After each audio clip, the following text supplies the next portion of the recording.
asalaamaaleykum dal leen ak jàmm ci fàttali xibaar yi fi jotoon ruus ci semaine bi li si gën a fës bokk na si weerum consommé local bi wéy directeur cak-cak di ci wax bi les projets lancement plateforme Made in Sénégal jëwriñ bi yor wàllum njënd meeg njaay mi ànd ak ASEPEX ngir gën a ñoŋal njaayum électronique ak it digitalisation com bi jigéen ñi ak seen wàll si mbay mi li mu doon ci sukkali réew mi daa ngeen si am ay leeral salle sport ak njaayum fëgg jaay ci Ndakaaru Njaay liggéey bu ndaw yi taamu lool la dinañ ci indi ay leeral nes tuut ñu yaatal xibaar yi.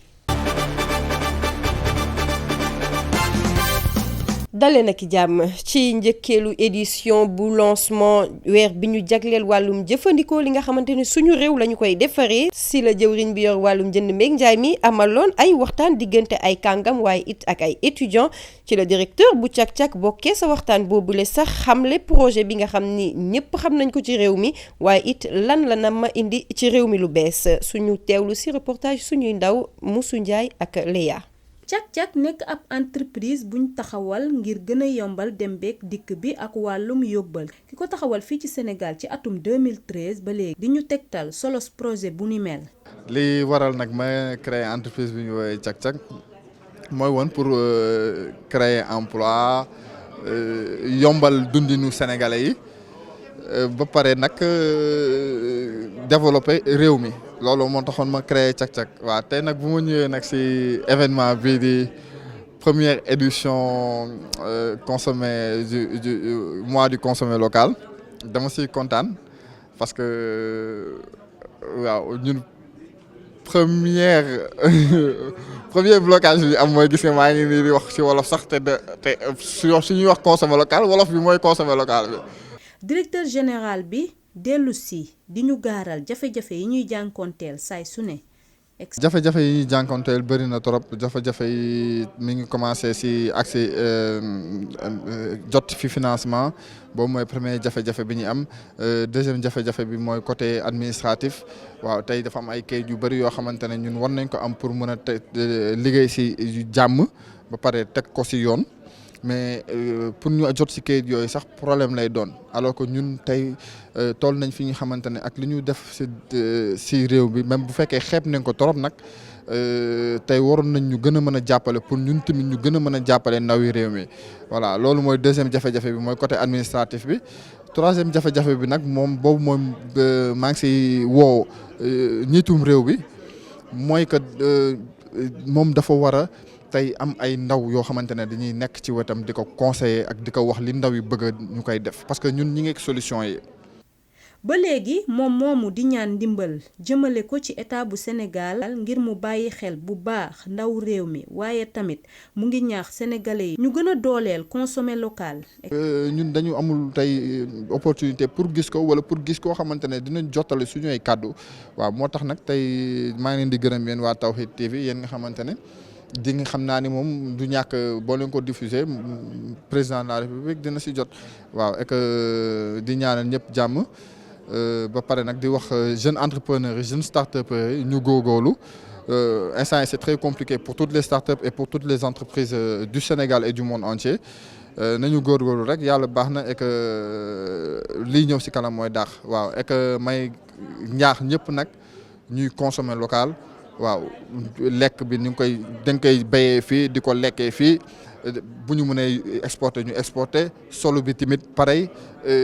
lépp daal la nga xamante ne sénégalais mi ngi koy def yow ngay sénégalais ñu ngi lay ñaan nga dem si sénégalais bi bu nekkee nag amul sénégalais buy def li nga bëgg nga doog a dem feneen waaw man nag moom loolu laay yàgg di dund boo xoolee li may sol yëpp Sénégal lay jóge Sénégal li nga koy defaree li may lekk li ci bëri Sénégal lay di nga koy bayee. ci fàttali ñu nekk ci weer gi ñu jagleel consommer local maanaam jëfandikoo lu ñu defaree sunu réew jëwriñ gi ñu dénk wàllum jënd bi ak njaay mi amaloon ko ci foire bu Ndakaaru ngir gën a ñaax sénégalais yi ñu sóobu ci seen yoonu bopp. ci ñaar fukk ak juróom-ñeenteelu édition wu foire bi di wéy ba tey ci la jëwriñ bi yor wàllum jënd meeg njaay mi ci lëkkaloom ak ASEPEX di agence sénégalaise buy sukkali li ñuy jàllale si yeneeni réew yi amaloon lancement plateforme bi ñu dippee Made in Sénégal ngir fësal rek jëriñ bi nekk ci commerce électronique waaye it digitalisation suñu koom compte rendu la bu Moussa Ndiaye ànd ak Abdoulaye Wade. nataal sa produit ci plateforme commerce électronique bi nekk lu am solo lool ngir jëmal sab njaay kanam waaye tamit yombalal clients yi nekk sunu réew ak bitim réew ñu mën a jot ci suñuy produits. mais lii lépp luñ ci jublu mooy fexe ba entreprise yu sénégalaise yi entreprise yi nga xam te ne ñu ngi liggéeyee produit ci Sénégal ñu mën ko jaayee fépp ci bitim réew te xëy na am na foo xamante ni tànk àggu fa am na foo xamante ni dem fa mënut a yomb mais suñu ko jaaralee ci plateforme bu mel ni plateforme commerce électronique nga xamante ni da ngay jël sa produit nataal ko ci nataal bi mu gën a jekkee wane ay spécificité produit bi boo ko defee ci plateforme bi xëy na dina neex nit ki nga xamante ni mu ngi Japon wala mu ngi Inde wala mu ngi États-Unis pour mu mën ko jënd dañu bëgg nag ñu gën a am taxawaay ci liggéey boobu ci commerce électronique moom moo tax tey ñu lancé plateforme bi pour que entreprise yi nga xamante ni accompagné leen ci première phase bi ak entreprise yi nga xamante ni formé nañ leen ci deuxième phase bi ñoom ñëpp am taxawaay ci marché yi nga xamante ni mooy marché bitim réew parce que fi nga xamante ni foofu lañ toll ak mbas mi wane na ni déplacement mën na jafe même dans l'avenir dem ci foire wala dem ci salon mën na gën a jafe mais terewul nga am sa produit boo xam te ne dina présent sur les différents ci marché yi nga xam te ne yooyu yëpp seq nañ ko. secrétaire général bu ASEPEX nag di wéy di ñaax entreprise yu yemambaay yi di leen xamal ne njaay mi mën na yegg ci yeneen réew yi. ba mu noppee mu ngi jaajëfal ay partenaire am waaye tamit jëwriñ gi ñu dénk wàllum jënd bi ak njaay mi. ñaaxaat entreprise yi ne leen jaay du ci fi nga jege kese mais ñu am ambition wu intervenir dans les différents marchés et plateforme bi dinañu ko permettre ñu ci profito di sant di gërëm sunu partenaire boobu di GIZ mais aussi di sant di gërëm ñi nga xamante ni ñoom ñooy chambre de commerce yi ak chambre de métiers yi nga xamante ni liggéey bi yëpp bu yombee ñoom ñoo ñu ko yombalal parce que ñoom ñoo identifier opérateurs yi ñoom ñoo identifier acteurs locaux yi nga xamante ni jàpp nañ ni ñii bu ñu leen jàppalee am nañ potentiel produit ci ñu xam ne ñu ngi koy exporter kon ñoom ñu ngi leen jaajëfal di leen sant ki leen fi toogal tey muy secrétaire général chambre de commerce bu Sédhiou ñuy remercier aussi ministère du commerce nga xamante ni dafa envoyé ndaw bi nga xamante ni moom mooy lancé officiellement plateforme bi pour wane ni maanaam importance bi nga xamante ni jox nañ ko tey commerce électronique importance bi nga xamante ni am na ko importance bi nga xamante ni digitalisation de l'économie tey am na ko. comme ni ñu ko nemmeekoo ci entreprise yépp ASEPEX di jonkonteel ay jafe-jafe waaye ñoom ñooñu di liggéey bu baax ngir jafe-jafe yooyu mën leen a dëddu. nga gàllankoor commerce électronique xam nga dafa nekk loo xamante ni lu bees la loo xamante ni nit ñi miinaguñ ko lool te dana jafe nga dugg ci rek te du am ay gàllankoor yoo xamante ni da nga ko gis nga mën ko moytu yi ñu ci gisoon ci phase pilote bi moo nekkoon ci fay bi paiement en ligne parce que yow bu nekkee da nga nekk bitim réew nga bëgg a jënd produit bu nekk Sénégal nga fay il faut nga am d'abord wóolute parce que confiance bi dafay am ci commerce électronique nga am wóolute pour que fay produit bi pour que ñu livrer la li nga xam ne jënd nga ko et li nga jënd méngoo ak li nga fay donc fay bi amoon na ci ay jafe-jafe ci paiement électronique bi mais alhamdulilah boobu ba léegi ñu ngi ci def ay jéego ba ci deuxième phase bi ñu régler problème boobu nga xam te ne tey mën ngaa fay ci transfert d'argent yoo xam te ni woyof na bu dee fii la ak ci réew yi nga xam te ne am nañ transfert d'argent yu woyof yooyu mais aussi ñu ngi liggéey ak yenn kuréel yoo xam te ne kuréel yu mag la pour que ñu permettre ñu am ay plateforme de paiement en ligne yoo xam te ne dootuñu ci am ci jafe-jafe. plateforme digitale bi nag dina tax entreprise yu yemambaay yi nekk ci Sénégal ci bépp domaine ñu mën a jëriñoo ci innovation yu bees yi ndax ñu gën a gis seen bopp ci seen liggéey. ñu wax lu ñeel mbay mi jigéen ñi daañu ci fësal seen bopp bu baax ndax jàpp nañu ni dafa am njëriñ ci sukkali réewu dëkk bi ca Jandeer nag ña ko fay liggéey jàpp nañu ni liggéey bu am solo la waaye bari ay jafe-jafe loolu ñu teewlu suñuy ndaw ña fa demoon ci seen reportage. mbay mi nekk liggéey bu ñu faral di nemmeeku fii ci Sénégal rawatina ci réewum kaw yi. ca Jandeer ñu fekk benn jigéen bu jàmbaare lool di wuyoo ci tuuru Siini Mbay moom nag muy yëngu ci wàllum jiwub nawe ak persi di ñu xamal liggéey bi muy amal foofa waaye tamit jafe-jafe yam fay jànkonteel. man dinaa bay nawe maa ngi bay naana ak persi bu siisee jotee aaru wasifa lay ñëw sama roosee sama nee ba mu yàgg maa dem daggi sama persi saaku nawe bi mu ngi koy jaayee junni ak ñaar téeméer yenn saay junni ak ñeent téeméer ci sunu koppar transport ñëw tegu si ak yeneen frais loolu tax ngir mu génn si du yomb. métti na méttiwul de ndax ñun essence la ñuy liggéeyee te wàllu essence dafa seer xam nga mbagam jigéen diisul boo jaayante ji am 3000 2000 nga jël benn 1000 francs jënd ji essence ñëw ñu abal la machine nga roose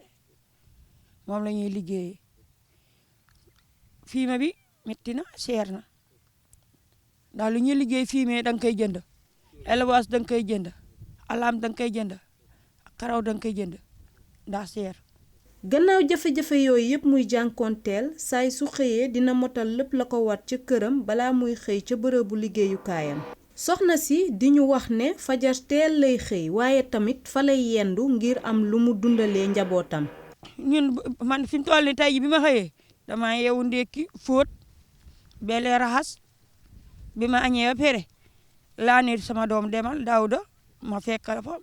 ñëwee papa moo ma àll machine ma jënd essence andi ñëw roose toog nii maa ngi su ma demee damay sangu jël yére yi ma fóotoon daal di lem toog.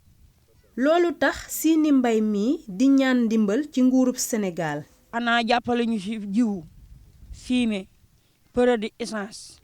jàppale ñu si pierre yi ñuy def léegi ndax teeni buñ pierre fort am ndox waaye buñ ko pierre fortlee doo roose la ma ñetti dëppale mujj ya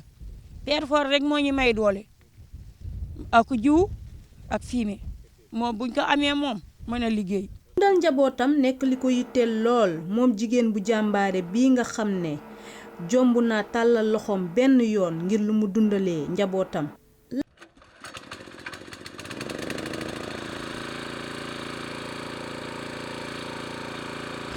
ñu waxee leneen ñeel wàllum njaayum fëgg jaay fii ci Ndakaaru nag ñu bëri ña nga cay lëngu ku si ne am na fu mu dooree ci ñoom wante njaayum fëgg jaay nekk na li leen gënal donte am na ay gàllankoor suñuy ndaw demoon ca Colobane seeti leen ñu teewlu ci seen reportage. njaayum fëgg jaay dafa dox lool ci Ndakaaru muy liggéey bu ànd ak ay matuwaay yomb na yombul ci ñenn ñi waaye lum ci doon ñi koy def ñàkk am liggéey bu dal seen xel moo leen ci dugal. fii da ngay jàng ba sonn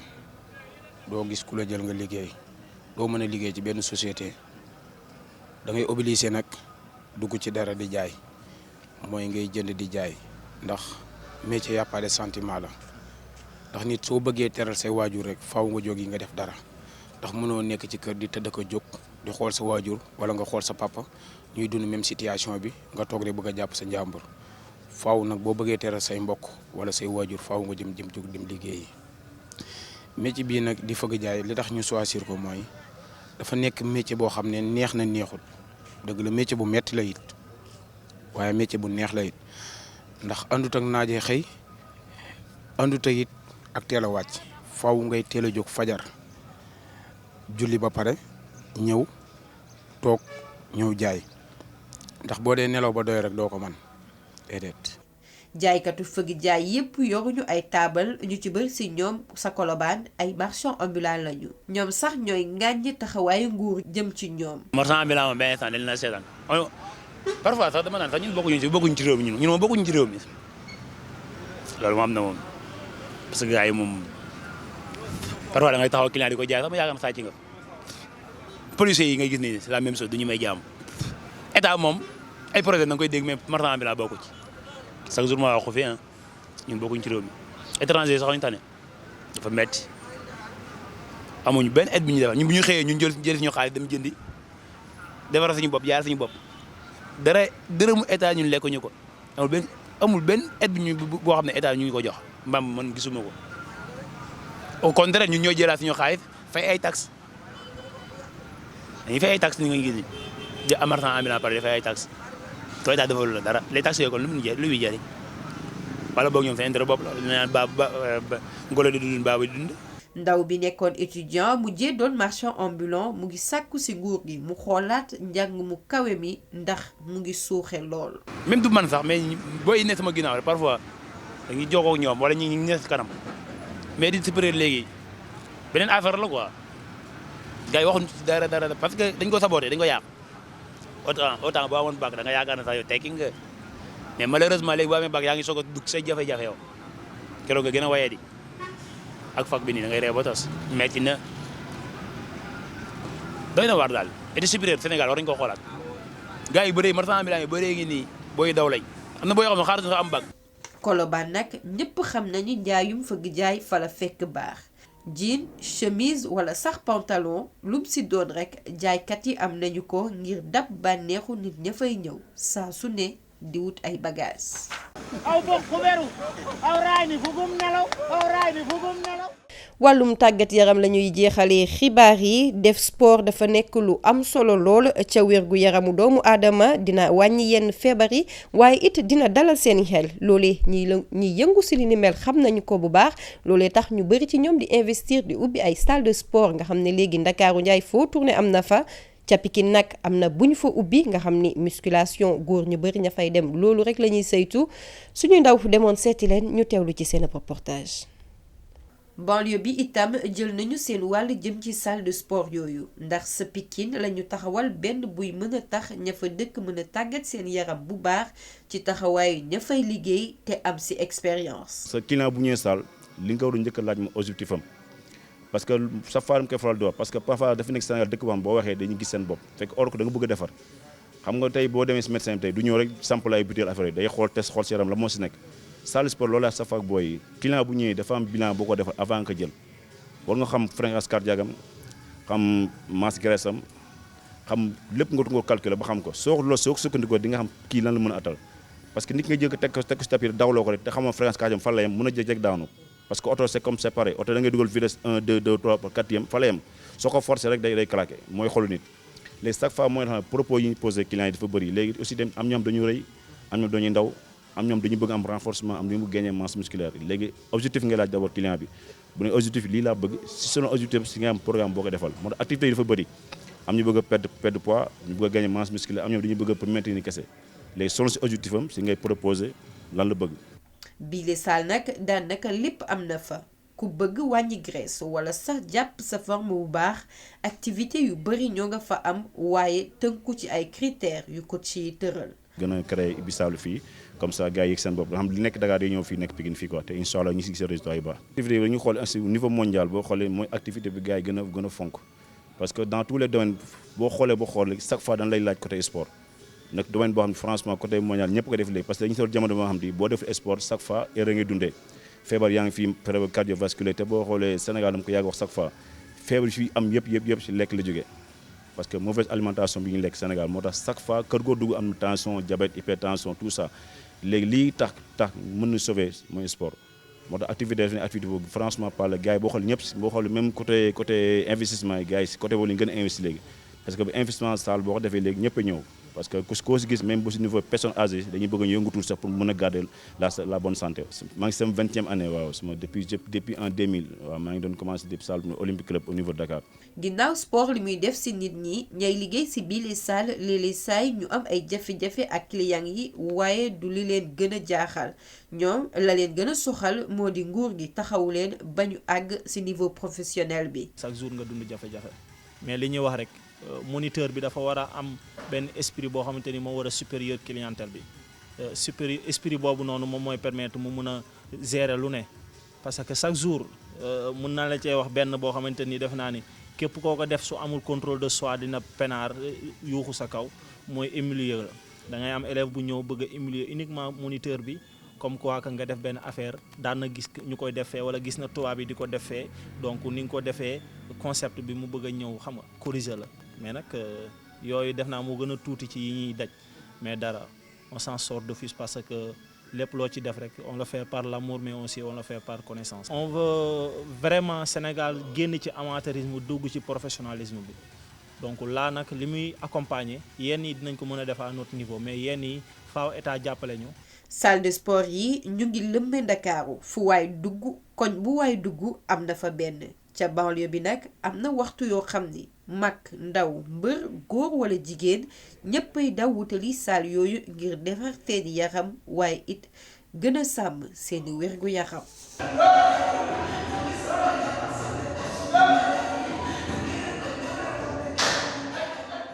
mbokk yi li moo fi jotoon ruus ci ay xibaar sant ak ngërëm ñeel na leen di sàkku ngeen wéy di seetaan suñuy programme